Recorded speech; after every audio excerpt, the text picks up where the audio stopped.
I'm Ben Mankiewicz. I'm back with my co-host Lawrence Carter-Long, who's been joining me every Tuesday this October to examine movies that feature characters living with disabilities. Lawrence, what are you hoping this festival will accomplish? I'm hoping with this festival that we can put the films that have been made about folks with disabilities into a greater historical context, into a greater cultural context. You know, there's a maxim in the disability community that says nothing about us without us. Often those decisions have been made by other people, be they politicians, be they doctors, be they social workers. What we're seeing now is a trend away from all of that, where disabled people are taking control of their own lives. That includes the media that we see. That also includes understanding the history, where we've been, where we are right now, and where we should be going. Cinema is a big part of that. Cinema, a big part of putting these movies in some sort of historical context. You look at this at Mandy from 1952 and get a real sense of what it was like then to raise a deaf child.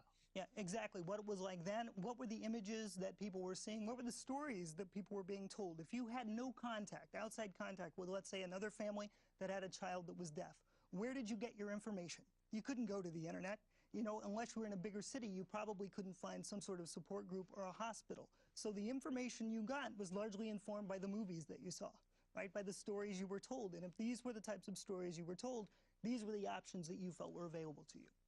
Must be really helpful for families with kids with a disability just to be able to talk to not just one other family, but dozens of other families, and one, to learn that their problems are everyone's problems, and then come up with other ways to cope that maybe they hadn't thought of. Exactly, and especially, you know, not only the families of folks with disabilities. I mean, you're right, you don't have to be the person with the disability to have disability affect you. If you have a child born with autism or Down syndrome, that affects everyone. It also affects you if your mother's hip goes out, right? Or your cousin comes back from Iraq or Afghanistan missing a limb or with traumatic brain injury.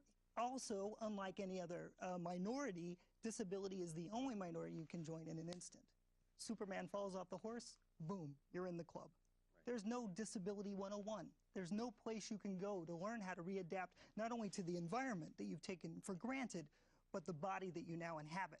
And so the stories that we tell are crucially important in informing people on the lives that they can live, the social situation around them, the expectations that they have, not only from the society, but for themselves.